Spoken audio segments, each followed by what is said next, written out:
entrando no ar. Debate 93.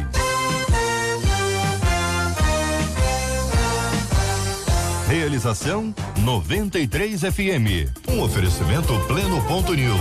Um olhar diferenciado além da informação. Apresentação J.R. Vargas. Alô, meu irmão. Alô, minha irmã.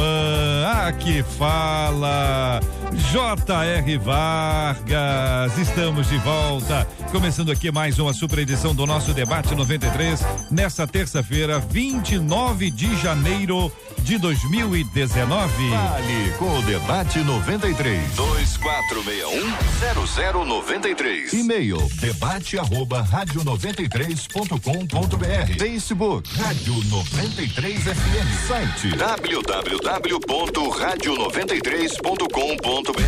Fale com a 93 pelo WhatsApp 96803-8319. 96803-8319. Olha, minha gente, no Facebook da 93 FM, você pode agora compartilhar, dar a sua opinião, achar a gente ali. Fizemos uma live agora há pouquinho, os nossos debatedores estiveram nessa live também participando conosco. Tem ali um pouquinho dos bastidores aqui da 93 FM e ali você poderá dar a sua opinião exatamente no Facebook da 93. Você traz ali a sua opinião, seu posicionamento sobre o tema que nós vamos estar discutindo hoje aqui. Vamos falar sobre fé, é um tema muito importante, falar sobre oração, vida com Deus, orações respondidas. Meu Deus do céu, que coisa boa é falar sobre um tema como esse que vai inspirar você ainda mais. E ali no Face você pode dar a sua opinião, você pode também trazer ali os seus comentários e compartilhar também essa live para que outras pessoas possam conhecer o Debate 93, possam conhecer a Rádio 93 e esses temas que são tão importantes para nossa vida. Se você tem crescido espiritualmente, se tem sido uma bênção para a sua vida, deixa ali seu comentário, compartilhe. Vamos trazer esse impacto maior ainda na vida de tanta gente que está acompanhando a gente. Não é mesmo, Marcela Bastos? Bom dia. Exatamente, JR, bom dia aos nossos ouvintes, aos nossos queridos debatedores e pelo WhatsApp 968038319. Além de você também dar a sua opinião no programa de hoje, você envia pra gente pelo WhatsApp o aniversário do seu pastor e da sua pastora. Eles estão fazendo aniversário hoje, manda o nome dele, o nome dela, o nome da igreja, esposa do pastor e também o esposo da pastora. Ao final nós iremos agradecer a Deus a bênção da vida deles. Maravilha, minha gente. É hoje aqui no nosso Debate 93, são 11h08. Bom dia. Estamos juntos no Debate 93. Muito bem, minha gente, muito bem. Ouvinte dizendo, a passagem de Marcos 11:23 afirma que através da fé é possível dizer a um monte que ele se mova e isso acontecerá. Sendo assim, me questiono, e se a vontade de Deus não for que o monte se mova, do que adiantará a minha fé? A melhor maneira de se ter fé não seria procurar saber primeiro a vontade de Deus e só então crer? Ou a fé é capaz de mudar a vontade de Deus? Como ter uma vida de fé realmente eficaz? Eu pergunto a você, querido ouvinte que participa conosco do Debate 93, que participa pelas nossas plataformas. É sempre bom ter você com a gente. Vamos começar ouvindo aqui a nossa menina da mesa, como temos feito regularmente. Edeni, bom dia, bem-vinda. Bom dia, JR, bom dia, meus companheiros de debate, audiência 93. Hebreus capítulo 11, né, tão conhecido, é o versículo da Bíblia que mais deixa claro o que é fé. Ora, a fé é o firme fundamento das coisas que não se esperam e a prova das coisas que não se veem. E o versículo 6 diz, ora, sem fé é impossível agradar a Deus, porque é necessário que aquele que se aproxima de Deus crê que ele existe, que é galardoador dos que os buscam. Então a fé é um elemento essencial, fundamental, não pode deixar de existir para que você agrade a Deus. Porém, esse texto me chamou a atenção para o seguinte, a minha fé, ela pode sim mudar. Nós temos o exemplo no segundo livro dos Reis, no capítulo 20, a oração de Ezequias. Então ali eu subentendo que ele orou com muita fé a ponto de Deus reverter ele e dar mais 15 anos de vida. Porém, eu foco muito na oração do Pai Nosso, onde diz que seja feita a tua vontade. Então eu não posso entender que a minha fé, ela é imprescindível para que eu agrade a Deus, mas ela também não pode virar um elemento de suborno. Olha, Senhor, eu tenho fé em Ti, então por isso, porque acima da minha fé, JR, eu encerro essa primeira parte dizendo que está a vontade de Deus que é soberana. Muito bem, aqui ouvintes participando conosco aqui já pelo WhatsApp da 93 FM, 968038319, uma ouvinte dizendo: oramos pedindo que seja feita a vontade do nosso Deus em nome de Jesus. Se tivermos fé e se for da vontade do nosso Deus, até montanhas serão removidas, é o que diz uma de nossas ouvintes, pastor Osiel Nascimento. Bom dia, meu irmão, seja bem-vindo. Bom dia, graça e paz vos sejam multiplicadas em Cristo Jesus nosso Senhor. Que bom, né? Eu concordo plenamente aí, quero destacar uma frase da nossa irmã Edeni, é isso? Em cima ou acima da minha fé está a vontade de Deus. Quando parte desse princípio, eu acredito que tudo fica muito claro. Eu posso até afirmar categoricamente que nós sabemos que Deus não nos atenderá a qualquer pedido que fizermos. Tem exemplo do Paulo lá, que pediu 3 vezes, Deus não vou. E Paulo tinha fé. Se eu cismar de pedir, eu quero ser semelhante ao Altíssimo. Alguém já até desejou. Deus também não vai conceder. Pequei e quero continuar pecando. Deus também não vai. Então, essa palavra, a primeira palavra, acima da nossa fé, de qualquer fé que nós tenhamos, tem que ter a vontade de Deus, que é soberana. E o versículo 11, capítulo 11, versículo 6, que a nossa irmã também falou, fala muito claro que a melhor forma de se demonstrar fé é tendo como objetivo agradar ao Senhor. E a própria fé é o ato principal para nós agradarmos a Deus. Bispo Jorge Lima, bom dia, bem-vindo. A sua opinião sobre esse assunto, bispo? Bom dia, querido JR, prazer revê-lo. Aqui os nossos queridos debatedores, nossa querida cantora. E é você que prestigia o debate, mais uma vez estando conosco. Esse é um tema que nos permite falar ao coração de muitos que se sentem frustrados diante de orações que não foram respondidas. E também diante de pessoas que, assim como a ouvinte, tem dúvida se qual oração ele consegue determinar aquilo que ele quer e será feito. Então, ambos os lados são prejudicados por ensinamentos que muitas vezes não são embasados na Bíblia, mas agrada o coração daquele que ouve, porque quando alguém ouve, você diz o que você quer e Deus vai fazer, você inverte a lógica da Bíblia. Porque na lógica bíblica, Deus é o Senhor e você é servo, e servo não manda, servo obedece. Agora, quando nós lemos aqui, né, o ouvinte coloca o texto de Marcos, tal, do monte, o monte aqui, querido, ele é uma figura de linguagem, né? É o que chamamos de alegoria. Então ele representa algo. O monte aqui representa situações que estão entre você e o teu horizonte. E o que é o teu horizonte? O teu horizonte é o propósito de Deus para com você. Entre você e aquilo que Deus quer fazer na sua vida, há um monte. Esse monte são as dificuldades, sejam elas quais forem. E você, à medida que você ora com fé e se move em direção a esse horizonte desenhado por Deus, esse monte vai se tornando menor até que não exista mais. O sentido de remover o monte não é que ele saia do lugar, é que ele deixa de existir na tua frente. Ele deixa de existir dentro da sua trajetória e caminhada cristã. A oração, aqui e concordando com aquilo que foi dito aqui, ela precisa ser feita com fé, mas com cuidado, porque, como disse aqui a nossa cantora, algumas pessoas embasam a fé determinista a experiência de Ezequias. E como que alguém estando doente ora e muda o propósito de Deus. Bom, o propósito de Deus nunca foi, não é e nunca será mudado. A vontade de Deus é imutável, é permanente e perfeita. Não é? Uma passagem bíblica, seja ela qual for isoladamente, ela não fundamenta a doutrina. O que nós temos que ter um cuidado quando estudamos qualquer tema da Bíblia é justamente referenciá-lo para compreender. E na caminhada do debate a gente vai conhecendo um pouco mais.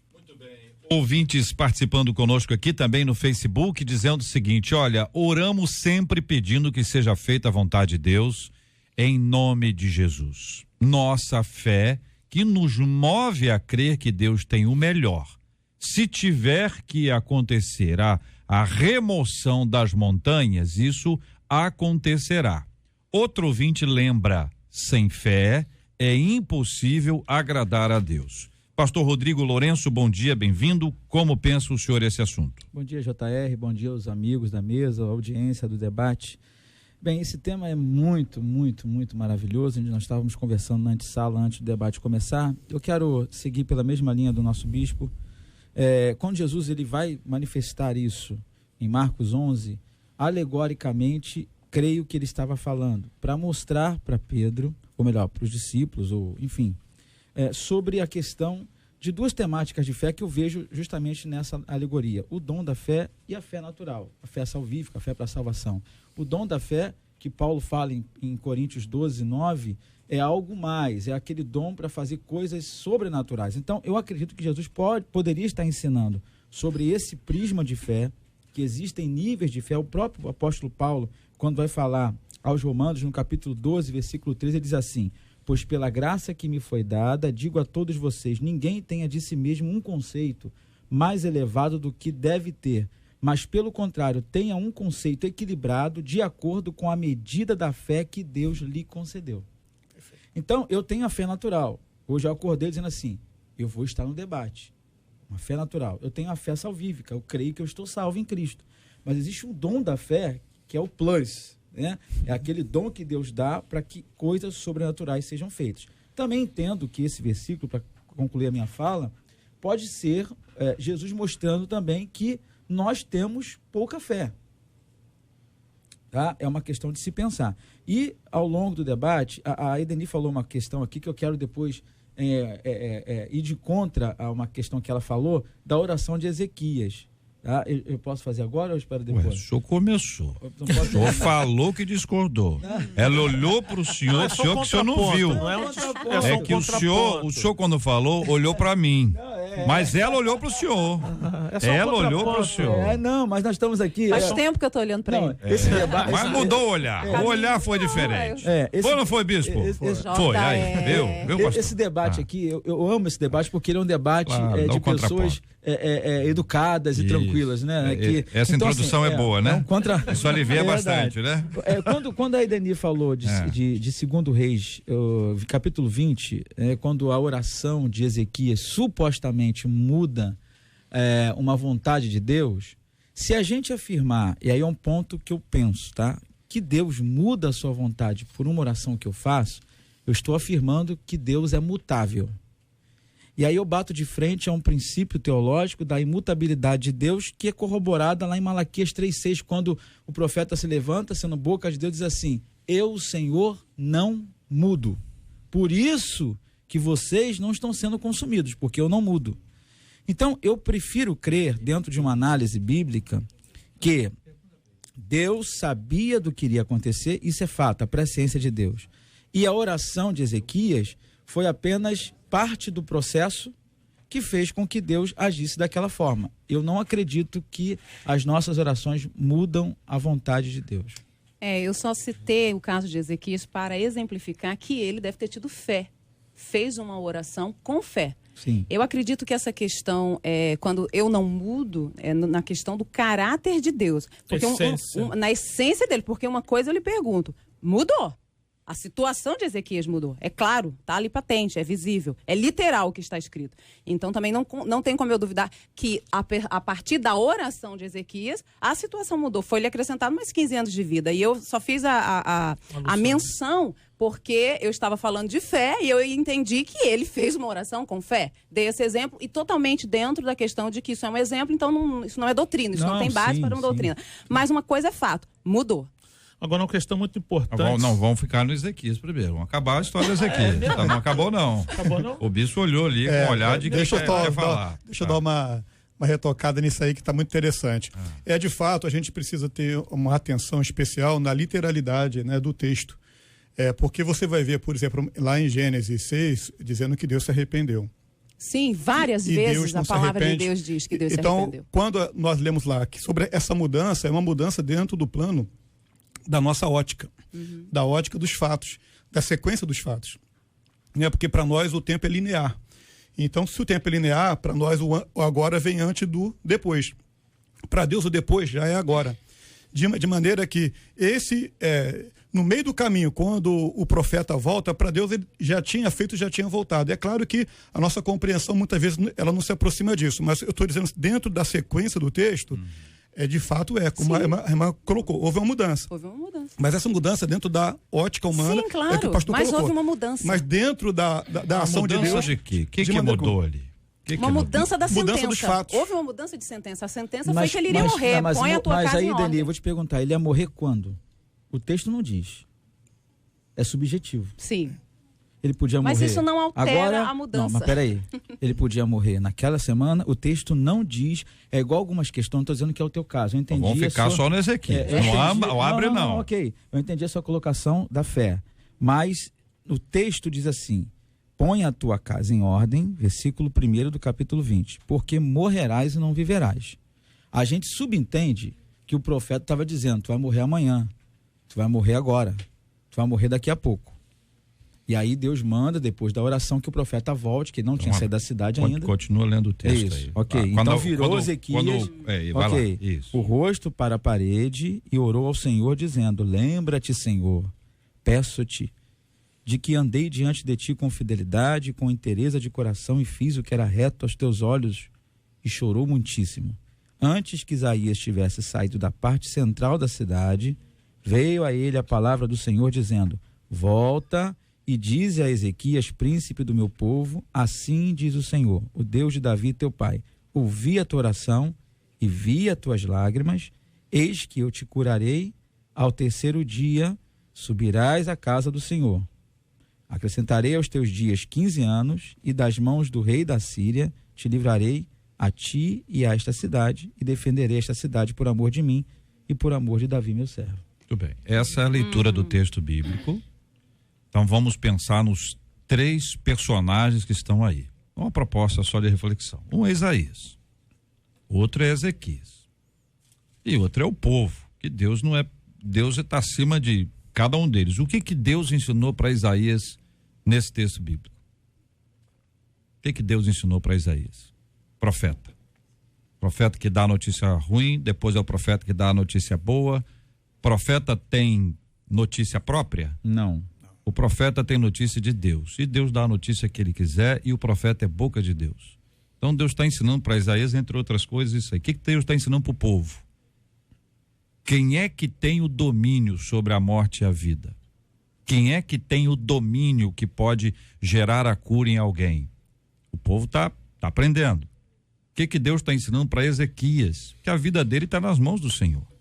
E Ezequias pode ser um rei, pode ser um homem sábio, experiente, valentão, bonzão, top, mas ele não sabe absolutamente nada. Ele é ele é igual a Isaías, é igual ao povo, e aí todos eles ficam no mesmo nível. Então, quando se fala nesse texto, a gente tem que lembrar, assim, quais são as aplicações para todo mundo estar envolvido. JR. E aí nós chegamos aqui, nós aprendemos com Isaías isso, com o povo aquilo, com Ezequias aquilo, e com Deus. Então o ponto é, se Deus não mudou de ideia, se a tese é essa, se Deus não mudou de ideia, Deus está ensinando a Ezequias, ensinando ao povo, ensinando a Isaías, ensinando a nós. Se Deus mudou de ideia, nós poderemos ter um conflito com outros textos bíblicos. Como a Bíblia é explicada por ela mesma, naquele princípio do paralelismo, os teólogos aqui lembram disso, Barrows.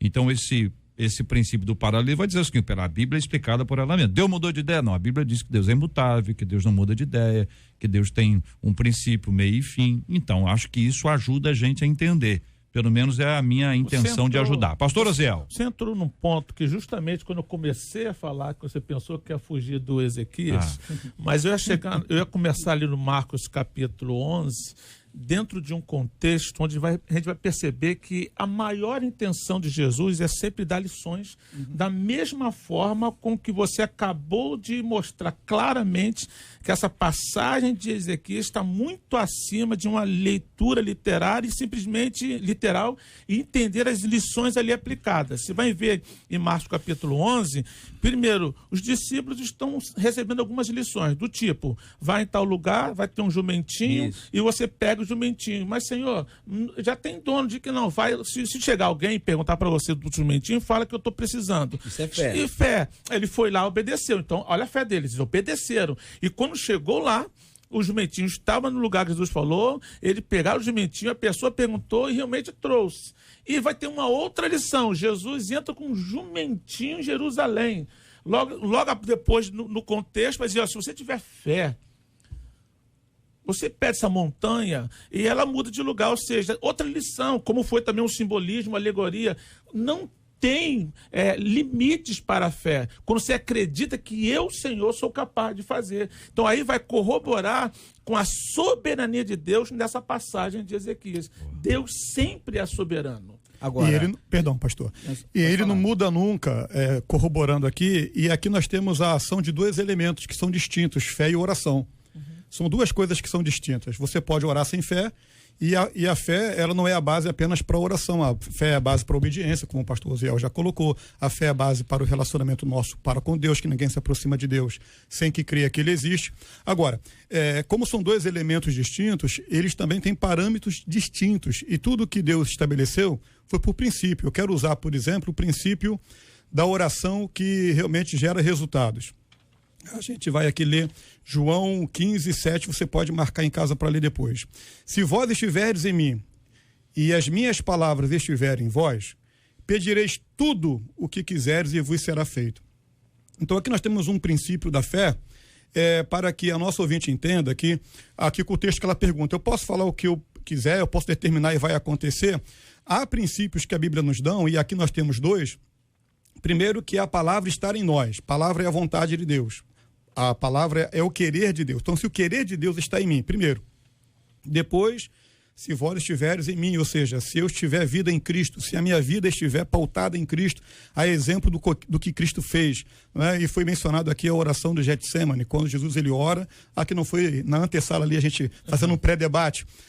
Jesus ele ora a respeito do seu chamado e a respeito da sua missão, e ele sujeita a sua vontade à vontade do Pai.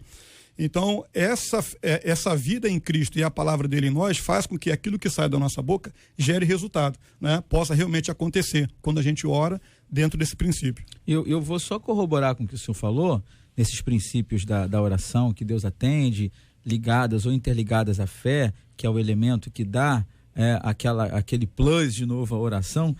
Por exemplo, a questão do pedir mal, né? Lá em Tiago 4:3 você tem uma referência que fala, se a gente pede mal, a gente não vai receber porque está pedindo para o nosso próprio egoísmo. Então isso tem que estar coadunante também. Sim. Não é uma questão, como eu falei aqui, eu quero, Senhor, eu tenho fé que eu vou ganhar um helicóptero até o final do ano, eu tenho fé. Aí Jesus olha assim, Deus olha para você e fala assim, bem, meu filho, você não tem nem garagem em casa, você não tem nem carteira, habilitação para dirigir um helicóptero, como é que você vai ganhar um helicóptero? Então, não é esse tipo de coisa, isso não é uma fé. E outra coisa, segundo a vontade de Deus. 1 João 5,14 vai falar sobre isso. E até mesmo Jesus, como já foi relatado, ele orou, Senhor, Pai, Deus ele estava ali, era homem, um Deus encarnado, homem, mas ele ora, ele conhecia tudo e dizia, segundo a tua vontade, seja feita segundo a tua vontade. Para fechar esse tópico aqui, no que se refere a Deus se arrepender, né? Foi dito que está em textos bíblicos que afirmam que Deus se arrepende, para não ficar dúvida, Deus se arrepende? Não. Assim, posso falar claro. Em termos teológicos? A gente estuda um pouco isso. A Bíblia ela é rechaçada de antropopatismos e antropomorfismos, né? Que são expressões que denotam sentimentos de Deus e partes físicas de Deus. Cabeça de Deus, mão de Deus. Mas Deus é espírito, não tem cabeça, não tem mão. Mas por que a Bíblia tem esses termos? Para que a nossa compreensão humana atinja a informação que Deus quer que atinjamos. Então, quando a expressão arrependeu-se Deus, se a gente acreditar isso ao pé da letra, a gente vai dizer que Deus ele determina uma sentença e depois, eu fiz errado. Então eu estou dizendo que o Deus que determinou aquilo ali, ele errou na primeira vez, se arrependeu por ter feito mal feito, talvez. Então eu vou de encontro a um princípio bíblico da imutabilidade de Deus e de outros princípios que sustentam o nosso Deus como sendo o Deus incomparável. E como foi eu que usei essa expressão, né? Deus se arrependeu, ela está em Gênesis capítulo 6. Como o pastor já usou, né? O uso que a gente chama de antropomorfismo, é uma expressão de um sentimento de Deus em relação à atitude do homem. Patismo, né? Antropopatismo. Diante daquilo que o homem estava fazendo, e Deus demonstra isso, para que nós entendamos que o nosso pecado, ele produz um sentimento em Deus, porque Deus, como pessoa, ele tem sentimento. Exato. Né? Ele é uma pessoa, ele não é apenas um espírito qualquer, né? Uma força mística, ele é uma pessoa, e como pessoa ele tem sentimentos. E esse sentimento diante do pecado é um sentimento de nós vamos chamar de tristeza, usando de novo o antropomorfismo, porque exatamente, porque eu não posso dizer que Deus fica triste, mas para que nós entendamos, usando aqui o termo que o pastor colocou, Deus ele entristece, ou seja, essa tristeza que podemos trocar, pastor Rodrigo, por reprovação. Exato. Podemos trocar essa palavra tristeza de Deus por reprovação, ou seja, Deus não fica triste, mas Deus reprova. E a palavra ela mostra a reprovação de Deus através de palavras que para nós façam sentido. Deixa eu ver se eu entendi, para continuar ouvindo os companheiros e ajudar em função das palavras e tal. Então, quando fala sobre alguma parte do corpo de Deus, a mão de Deus, a cabeça de Deus, o coração de Deus, enfim, essas expressões que eventualmente a gente utiliza é um antropomorfismo. De morfos. É a forma, morfismo, forma do homem. Isso. E quando é neste caso arrependimento é antropopatia. Patia, sentimento, e aí porque dá o sentido o sentimento para fazer o homem entender como Deus se sente se fosse homem, para trazer o entendimento para o homem a respeito disso. É isso? Exatamente. Deni, pastor? Dentro dessas explicações, eu só posso chegar à conclusão que, JR, Deus é Deus.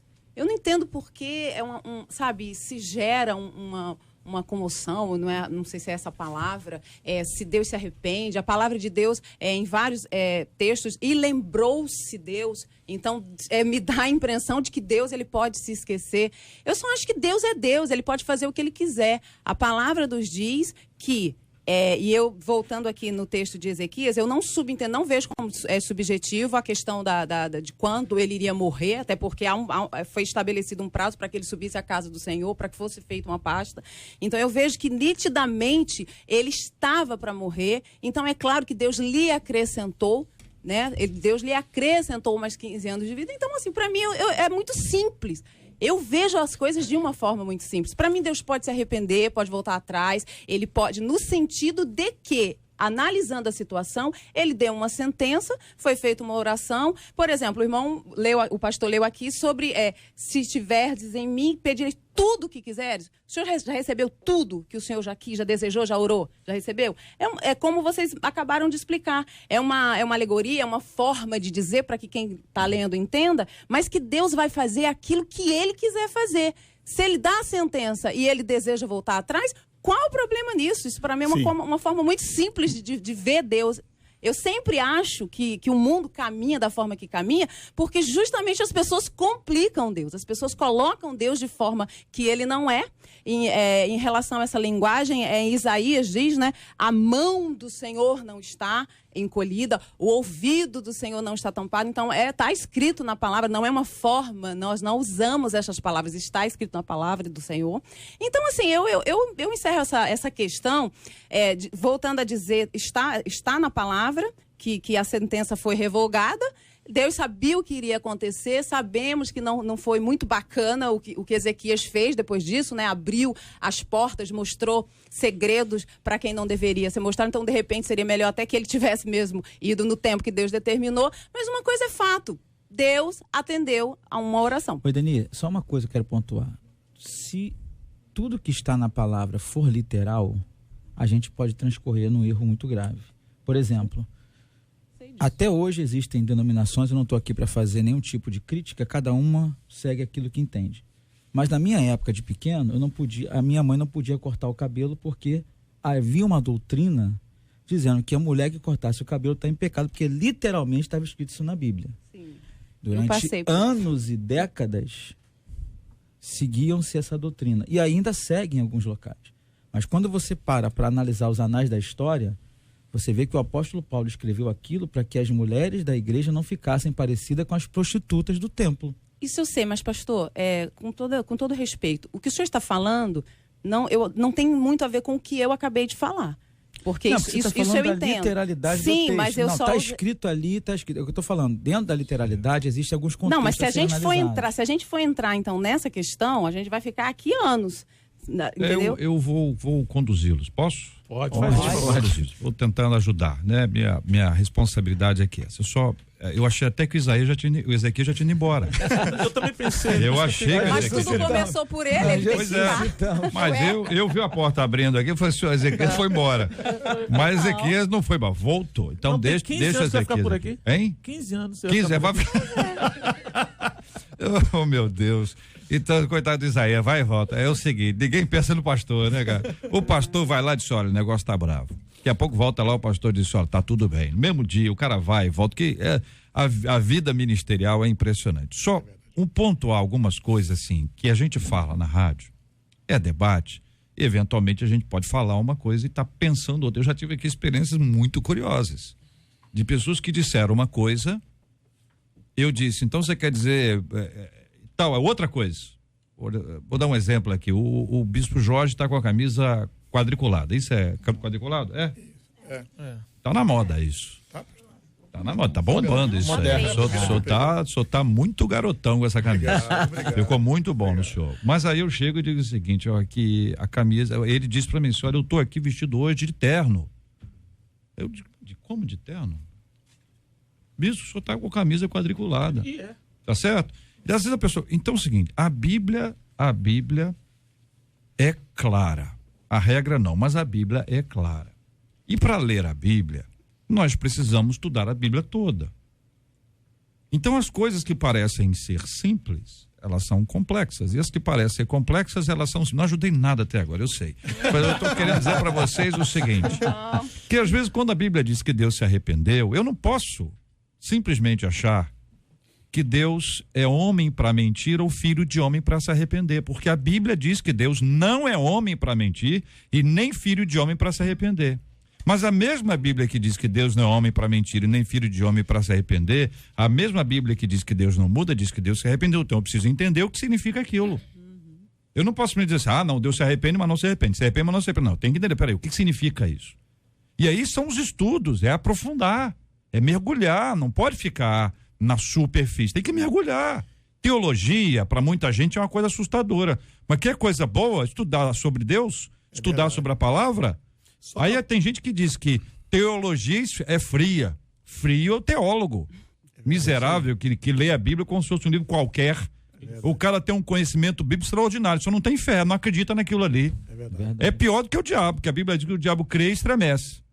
Então, quando a gente toma esses textos, especialmente este aqui, que nós estamos falando sobre arrependimento de Deus, é necessário que a gente tenha, sim, um entendimento correto a respeito disso. É nossa responsabilidade ensinar, é nossa responsabilidade instruir. Sobre a questão do rei Ezequias, acho que ela tá clara já, e ainda que tenha posicionamento diferente, os posicionamentos foram colocados. Vamos para frente. Só para complementar, isso? Essa favor, questão aí, só para poder a gente passar para o ouvinte, ele compreender sem nenhuma dificuldade. Eu vou ler agora aqui na Almeida Corrigida Fiel. Texto de Gênesis 22:1, onde diz aqui nessa versão, e aconteceu depois dessas coisas que provou Deus a Abraão. Nós temos numa versão anterior, dizendo, e tentou Deus a Abraão. Então nós temos que levar em consideração também as versões da Bíblia, né, dentro do contexto. Por quê? Porque foi trocado e foi corrigido. Porque Deus não tenta ninguém. O próprio a Bíblia vai dizer. Apenas para complementar o que o JR colocou, de que o estudo, né, e o exame, ele vai nos apurando aquilo que de fato a Bíblia quer dizer. Alguém quer pode terminar só primeiro João 5,14, para a gente finalizar essa parte, se assim você desejar. E esta é a confiança que temos nele, que se pedirmos alguma coisa segundo a sua vontade, ele nos ouve. Amém. Agora... Ou não? Eu não quero ser polêmico, né? Mas para ele nos ouvir, há uma partícula condicionante antes. Se pedirdes alguma coisa segundo a sua vontade. Eu tenho 3 perguntas para os irmãos. Só 3. Então deixa eu só colocar o último aqui. Paulo, quando fala aos Gálatas, nós falávamos isso na antessala, ele diz assim, Gálatas 2, se eu não me engano, 20. Já estou crucificado com Cristo e vivo não mais eu, mas é Cristo quem vive em mim. A Edeni fez uma colocação aqui interessante sobre isso, quando ela disse assim: nem sempre o que você pede, você tem recebido. Mas eu acredito que eu não recebo porque nem sempre eu estou nele, efetivamente dentro da vontade dele. E aí, eu até colocaria isso como um argumento quando ela pergunta: sendo assim, eu questiono, se a vontade de Deus não for que o monte se mova, do que me adiantará a fé? Eu diria, me adiantará porque a fé me aproxima mais de Deus e me faz agradá-lo. E também a fé vai atestar que a gente precisa se aproximar mais dele, como diz Oséias 6:3, conheçamos e prossigamos em conhecer. Porque se tudo que eu peço eu sou atendido, significa, não, agora eu estou tranquilo, então não preciso mais. Cada vez que eu não sou atendido a alguma coisa, significa, opa, o que eu pedi não está coadunante. Então, eu tenho que ter mais intimidade, eu tenho que me aproximar mais, eu tenho que, entendeu? Pergunto para os queridos debatedores. Pergunta número 1, se tiver fé e se for da vontade de Deus, acontece? Sim, claro. Vou repetir. Se tiver fé e se for da vontade de Deus, acontece? Sim. Se tiver fé e se não for da vontade de Deus, acontece? Acredito que não. Não. Não creio que aconteça. Não viu uníssono aí. Edeni não falou nada. Porque não houve concordância com o próprio Deus. Eu tô de olho aqui. Se tiver fé, Vou até tomar mais água. mas se não for da vontade de Deus, vai acontecer? Não. Eu não creio. Edeni não falou nada. Se tiver fé... E não... se não for da vontade de Deus? JR, tem muita coisa que acontece pela vontade permissiva, né? Não é a diretiva. Não, se é permissivo, é vontade de vontade Deus. dele. Sim, então eu troquei a... Tudo bem. Desculpa, mas... Pergunta a gente final. sabe o que acontece. Se não tiver fé, e se for da vontade de Deus? Pode acontecer segundo a misericórdia dele. Por conta Isso, da por soberania, que foi o que nós misericórdia falamos. É? Né? Posso usar um exemplo? Muitas coisas não foi necessária a fé. Exatamente. A exemplo de Lázaro, quando ressuscita, que fé Lázaro tinha. ótimo. quando Deixa eu perguntar para os disse assim, queridos irmãos. ajuda-me na minha incredulidade. Existe vou botar aqui bem entre aspas, assim, um saldo. Se você tiver fé, você vai receber isso aqui. Aí você recebe uma parte porque Deus está te ofertando como uma coisa natural na sua vida. Mas se você tiver fé, você vai mais longe. Ou não? Deu para entender aqui o saldo? Você tem um saldo. Requer uma análise mais profunda. Você tem um crédito ali que você não está utilizando porque você não tem fé. Que pode ir mais longe, só não acontece porque você não tem fé. Se tudo, Entendeu? na verdade, que Deus fizesse Dentro da vontade em de nós, Deus. se tudo que Deus fizesse em nós dependesse unicamente da nossa fé, estaríamos muitas vezes desalentados. Muito perdidos. bem. São É a 11 vontade horas dele que e prevalece. 42 minutos no Rio. Este é o Debate 93, com J.R. Vargas, na 93 FM. Um dos nossos debatedores, companheiros, o nosso querido reverendo Marco Antônio de Oliveira, está conosco aqui no telefone, falando aqui na 93 FM. Reverendo Marco Antônio, o senhor e a sua família acabaram virando notícia em razão de um episódio bastante triste do qual vocês foram vítimas, e nós temos um compromisso com a verdade e dentro de uma perspectiva jornalística também, queremos trazer essa oportunidade ao querido amigo para se expressar e dizer pra gente o que aconteceu. Querido reverendo Marco Antônio, bom dia. Bom dia, J.R. Vargas, irmão da Rádio 93.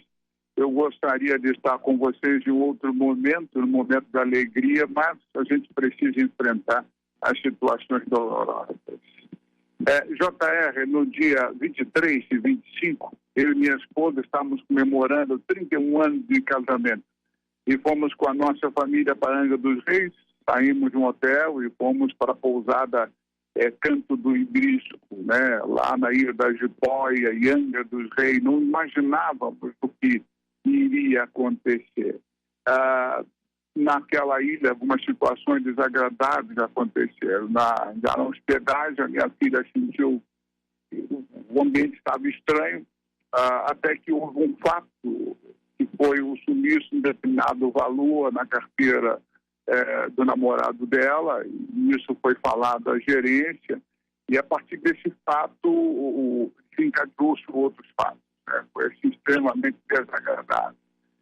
Nós fomos maltratados, e a situação piorou quando ela registrou uma reclamação explicando o que havia acontecido, né, o tratamento dado na ilha, né, naquela hospedagem. A partir daí, o dono da hospedagem, o redatário, depois ficamos sabendo, manifestou uma violência, uma agressão muito grande, aí todos puderam ler do Face do jornal, né? Ele disse para nós coisas assim, toma vergonha na cara e vai procurar o lugar onde o seu bolso possa pagar. Outro momento, e esses textos foram impressos, né, estão com a justiça, aqui nunca foi para gente da sua laia, pobres, feios, miseráveis, pobres, feios, mal educados. Aí, em algum momento, ele disse para nós também, Cipóia para quem tem classe. Mais adiante, ele continuou indo em frente sem se retratar. Você não vai voltar aqui, olha a ameaça. Sua cara e todos estão estampados nas pousadas da região por serem suspeitos e agressivos. E ele continuou. Aqui não tem Bolsa Família, aqui Angra dos Reis. E insiste em dizer, olha, cerca elétrica, segurança 24 horas na comunidade que vocês moram. A gente esperava, JR, que ele se retratasse, mas ao contrário, enviou áudios ameaçando a minha família, ameaçando a minha filha. Nós ficamos perplexos, porque nós nunca fomos tratados de igual forma. E por que a gente fez essa denúncia? Porque a gente precisa mudar a característica do Brasil. Nós não aceitamos mais esse tipo de comportamento, de atitude. Todos somos iguais.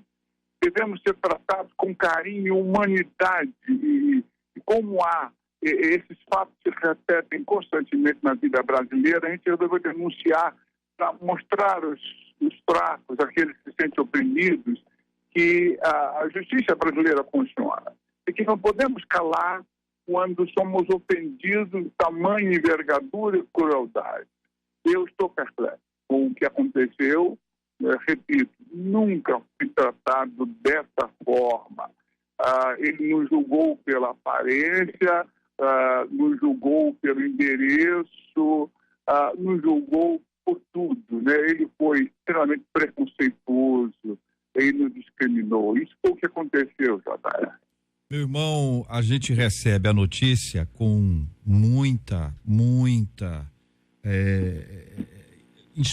muito espanto diante de uma realidade tão grosseira como essa.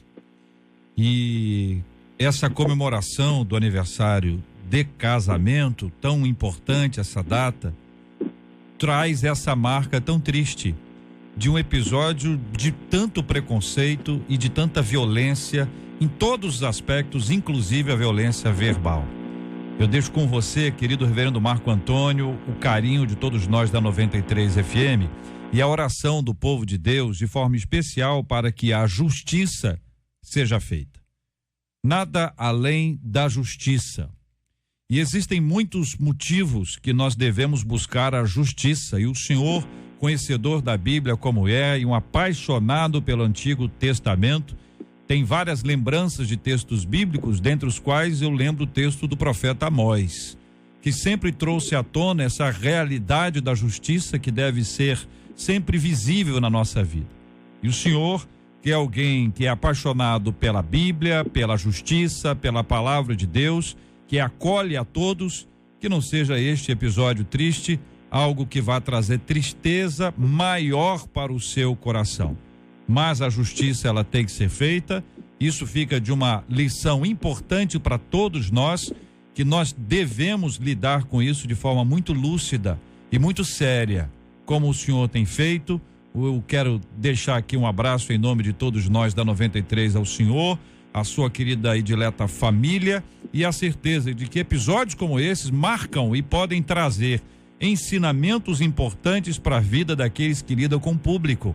E traz aqui ao meu coração uma pena desse homem da pousada não identificar que na sua pousada havia um profeta.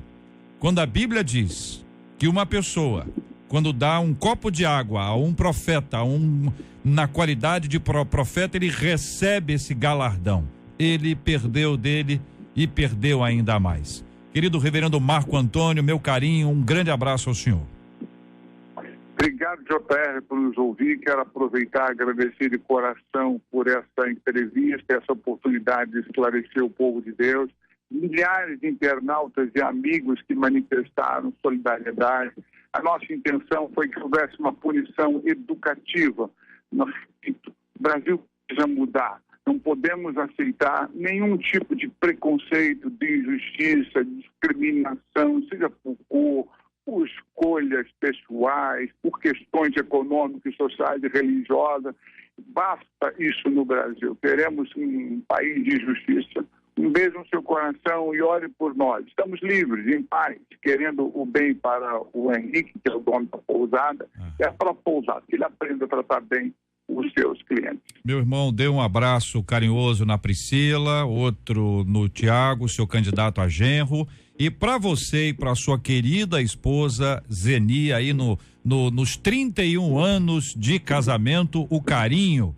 Os meus parabéns em nome de todos nós, e para você vou tocar um pedacinho para vocês, um pedacinho de uma linda canção que é para inspirá-lo, que apesar de todas as coisas, continuem a celebrar a bênção do amor. Deus te abençoe, meu irmão. Um abraço, Deus te abençoe a todos. Chamaria outra vez, se você quiser perguntar. Chamaria outra vez, pra você nunca duvidar. Chamaria outra vez, como fogo no teu olhar.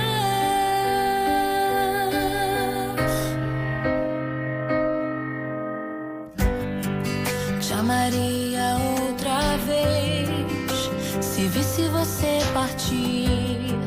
Chamaria outra vez, se eu tivesse que te buscar.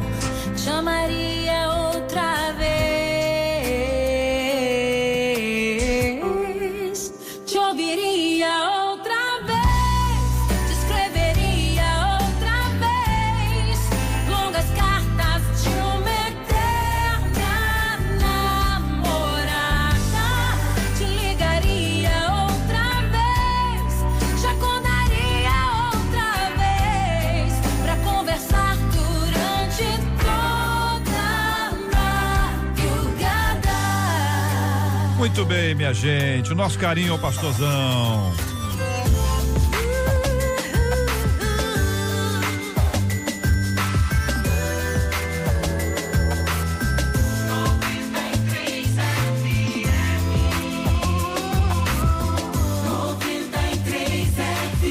Um grande abraço para todo mundo que está nos acompanhando aqui no Facebook, trazendo as suas opiniões, comentários, também aqui no nosso WhatsApp da 93 FM. Muito obrigado. É muito bom ter esse companheirismo, sabe? A gente troca aqui ideias, é interativo, é instantâneo, é imediato. Bom demais viver esse tempo com tanta tecnologia disponível e nós podemos usá-las todas para a glória de Deus. Estamos juntos no Debate 93. Marcela, no caso de Brumadinho já tem gente sendo presa, né? Você estava lendo aqui a matéria, conta aí para os nossos ouvintes. Já é que eu tô com a cabeça embrumadinha, eu tava lendo uma outra história ali, que as histórias dos sobreviventes mexem muito comigo, mas as pessoas que assinaram para que a barragem funcionasse foram levadas presas hoje, e aí vamos ver quais são as informações ao longo do dia a respeito disso. Já foram levados, detidos pela polícia. Nós falamos ontem aqui sobre esse assunto, será que seria alguém preso e tudo mais? Em geral, quem começa a ser preso é o da ponta. É o da ponta. Foram os engenheiros. Mas é o engenheiro que autoriza. Aí é ou não é? Você faz a igreja lá. Você constrói a igreja. Vamos lá, construir a igreja. O engenheiro disse, olha, a igreja tá pronta, tá autorizada, alguém vai lá, dá o habite, dá não sei o quê, babapá, o vará. Responsabilidade. Tudo bonitinho. A igreja cai. É o pastor, o primeiro que vai é ele. Depois vai o bombeiro. Aí depois diz assim, olha, mas eu estava aqui com autorização, nós temos aqui. Se ele não tivesse autorização, era ele mesmo. É ele mesmo, mas ó, tem autorização, tá aqui, aí tá bonitinho. Alguém, olha, engenheiro, esta profissão muito séria, minha gente. O que se levanta numa situação como essa, lamentável, o Brasil e aonde essa notícia tem lamentado, O que a gente chega a colocar em dúvida é em relação a em que condições foram dadas essas autorizações, essas licenças, né? Porque alguém tem que ser responsável por isso. Agora, será que é só quem autoriza ou quem deu o laudo? Então, essa é uma discussão, porque se ele deu em condições tecnicamente corretas, dificilmente o fato aconteceria. É por isso que a prisão são 30 dias para justamente essa análise preliminares e tal. Se for comprovado, eu fiz tecnicamente, não tinha problema algum. O que aconteceu foi isso que não tinha a ver com aquilo que eu atestei. O fato novo, né? O episódio novo. Vamos acrescentar informação, Marcelo. Vamos lá, foram 5 os presos nesta manhã. 2 engenheiros da empresa Tuv, não sei como é que fala isso, porque é alemão. Tuvsut, deve ser assim. Alguma coisa assim. Que prestavam serviço para a mineradora Vale. Esses foram presos em São Paulo. E em Minas foram presos 3 funcionários da Vale. E aí já foram levados para prestar esse depoimento aí. Até porque os engenheiros são aqueles que, em teoria, e na prática deveria ser assim, devem estar ali fiscalizando a obra, checando se todo o material foi empregado com a devida seriedade, enfim. Então, por isso eles são que arrolados. ele não pode só assinar, né? Exatamente. Ele acompanha tudo que está acontecendo, averigua direitinho, depois assina. Depois que ele assinou, subentende-se que ele acompanhou. Agora, essa tempestividade ela é importante para dar uma resposta para a sociedade também. Sim, e tem que ser breve. Para que se veja que há uma seriedade na investigação do caso. Essa barragem, por exemplo, ela é de 76, né? 1976, né?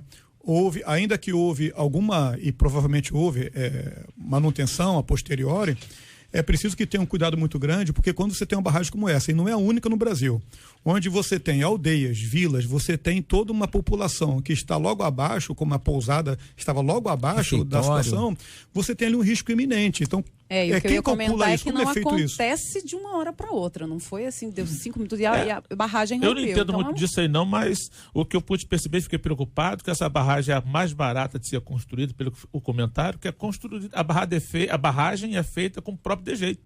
À medida que vai aumentando, eles vão aumentando com o próprio dejeito ali. Ele vai retendo, né? Vai retendo, vai fazendo a barragem aumentando.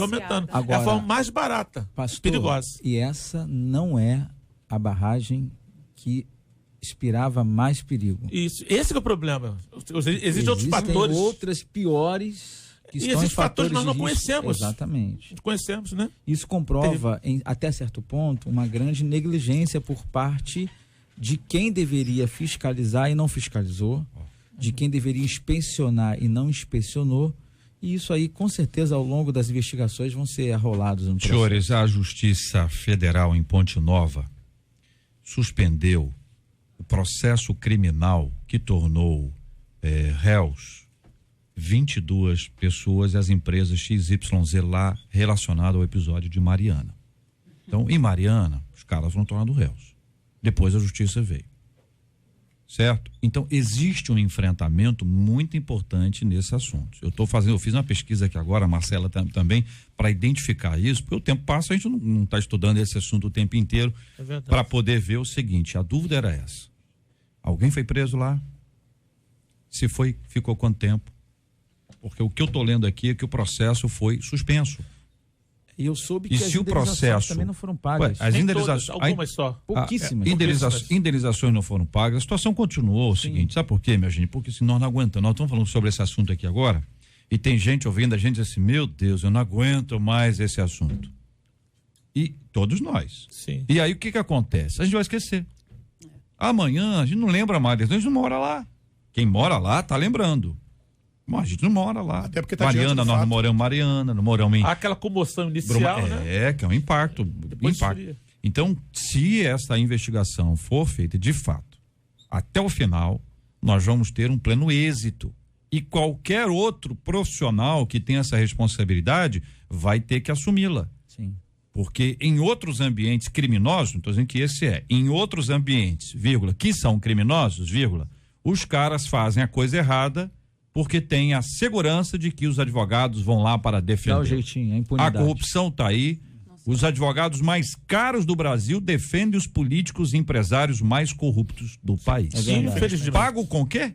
Com o nosso dinheiro lavado. Ok? Então, são coisas que a gente vai ter que acompanhar Agora, Jota, sem deixar de levar em consideração o amor que a gente tem que ter por esse povo, por essa terra e as nossas orações. Só para nutrir uma expectativa que eu estou tendo com o caso de Brumadinho, é que a justiça já segurou 2 bi da Vale e parece que segurou mais alguns recursos para cobrir indenizações.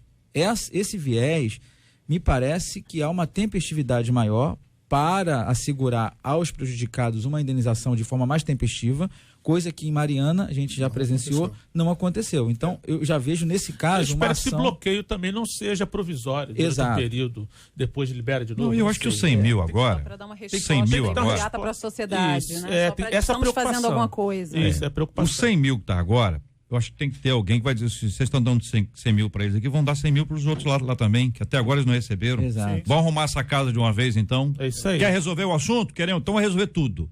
É agora ou nada. É verdade. Porque continuar desse jeito... Não dá. Ué, Até quando? quanto foi o lucro deles ano passado? 12 bi? Eu ouvi falar 17, mas vamos ficar com 12 então. Não, é bem... A Marcela é bem... Bilhões de quê? 12 bilhões. Dólares ou reais? Eu acho que é dólar. Vê. Dá uma olhadinha que eu acho que é dólar também. Veio para nós. Esse pessoal- Lucro da Vale em 2018. Misericórdia. Vamos lá, jornalismo em tempo real. Pesquisa do dia com Marcela A internet Bastos. não quer ajudar aqui. Vai, internet. Tá ruim assim, eu vou cantar uma música aqui. Vamos ter fé. Vou cantar um corinho, vou cantar um... Determina que vai. Cadê a oração? A fé determinante. Cadê a fé determinante? Profetiza. Muito bem, são 12h01 aqui na 93 FM. Quero agradecer o carinho dos nossos ouvintes, maravilhosos ouvintes participando conosco do debate 93. Nosso carinho, nossa gratidão a todos e também os parabéns aos pastores que estão aniversariando no dia de hoje. O pastor Almir Lucas, da Igreja Evangélica Ministério Profético Toque do Pai. O pastor Álvaro Costa, da Assembleia de Deus Missão e Vida de Austin. O pastor Adilson Menezes, da Congregação Recanto Feliz em Jardim América. Pastor Márcio Santos, da Igreja Evangélica Ministério Famílias Restauradas. Pastor José Pedro Teixeira, da Assembleia de Deus Santa Cruz. E também aniversário da esposa do pastor, aqui a missionária Sara Felisberto, esposa do pastor Anarildo Ferreira Dias, da Assembleia de Deus em Cidade Nova. Estão de parabéns aqui, os nossos queridos serão alvos da nossa oração já aqui no nosso debate 93 de hoje. Pastor Rodrigo Lourenço, obrigado, um abraço, meu irmão, Deus abençoe. Eu que agradeço, quero mandar um abraço para nossos irmãos da Nova Vida de Pilares, Praça Seca, Vaz Lobo, minha esposa, meu filhão, toda a minha família, em nome de Jesus. Muito obrigado, querida cantora Edeni, Deus abençoe. Deus abençoe também, JR, todos os nossos ouvintes, um abraço e até a próxima. Muito obrigado, querido Bispo George Lima. Sempre um prazer poder estar aqui aprendendo com essa mesa sempre de alto nível. Um abraço a você também que nos acompanha e a todos da comunidade evangélica do Ará, meu beijão. Maravilha, muito obrigado, querido pastor Osiel Nascimento. Eu é que agradeço, o privilégio é meu estar aqui com os irmãos queridos e louvando a Deus e deixando para os ouvintes sempre, sem fé é impossível agradar a Deus. Maravilha, Marcela Bastos. JR, entre janeiro e setembro do ano passado, o lucro da Vale foi de 11,15 bilhões de reais. Só entre janeiro e setembro de 2018. Muito bem, quero agradecer o carinho dos nossos ouvintes, a participação de cada um deles com a gente hoje aqui no nosso debate 93, sempre muito bom quando a gente vai caminhando, vai aprendendo, vai conversando e nesse nosso crescimento nós vamos compartilhando para todo o povo de Deus que nos acompanha. Muito obrigado a você pela sua audiência, nós vamos orar juntos. Daqui a pouquinho tem o nosso queridíssimo Gilberto Ribeiro, nosso irmão e sempre amigo, aqui no nossa tarde com a nossa caravana 93, adorando ao nosso Deus e Pai. Nós vamos clamar juntos a Deus, colocando todos esses assuntos diante do Senhor. Nós vamos lembrar aqui daqueles que estão enfermos, vamos lembrar dos que estão com seus corações enlutados. Nós oramos por cura total e absoluta em nome do Senhor Jesus. Nós vamos pedir a Deus que abençoe todo esse povo de Deus que nos acompanha, toda essa luta que acontece lá em Brumadinho. Não deixe de orar. Se você não aguenta mais o assunto, você está dizendo, eu não aguento mais falar sobre esse tema, pelo menos, interceda. Não deixe de clamar ao Senhor em nome do nosso Senhor e Salvador Jesus Cristo. Vamos orar juntos em nome de Jesus. Soberano e eterno Deus, dono das nossas vidas, razão da nossa existência. Glorificamos o teu nome na beleza da tua santidade, porque tu és Deus e nós te adoramos por isso. Queremos entregar nas tuas mãos todos os nossos ouvintes, queridos irmãos, em especial aqueles que estão enfermos, passando por um momento de enfermidade, com dificuldade, alguns onde os médicos disseram não há mais possibilidade de cura, mas para o Senhor nada é impossível. Entregamos nas tuas mãos também as famílias enlutadas, a minha família em especial, um ente querido que foi para o Senhor ontem, outros mais que estão passando por alguma dificuldade dentro dessa área, filhos que perderam seus pais, pais que perderam filhos, maridos, respectivamente esposas, e assim a luta tem sido muito grande no interior. Te pedimos que tu possas também, ó Deus, estar agindo na vida dos meus queridos ali em Brumadinho. Estão lutados ali algumas pessoas, outros foram feridos e precisam ser resolvidas causas extraordinárias ali. Ainda lembramos também de Mariana, porque aconteceu há 3 anos e pode ser que as coisas estão se esquecendo, mas o Senhor não esqueceu de nenhum deles. Te entrego nas tuas mãos mais uma vez a Rádio 93, a direção desta rádio, todos os nossos irmãos que estão envolvidos, ó Deus, nesse lindo trabalho.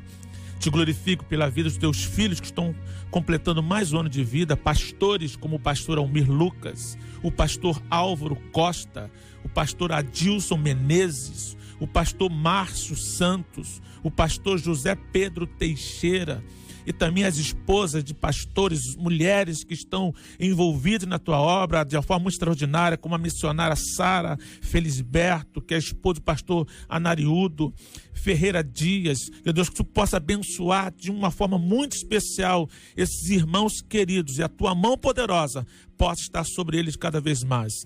Nós te entregamos também os órfãos, as viúvas, que sejam contemplados pela tua graça, e por nós que estamos perto e podemos fazer a nossa parte. Seja sobre cada família aqui representada a tua bênção. É o que nós te pedimos, em nome de Jesus.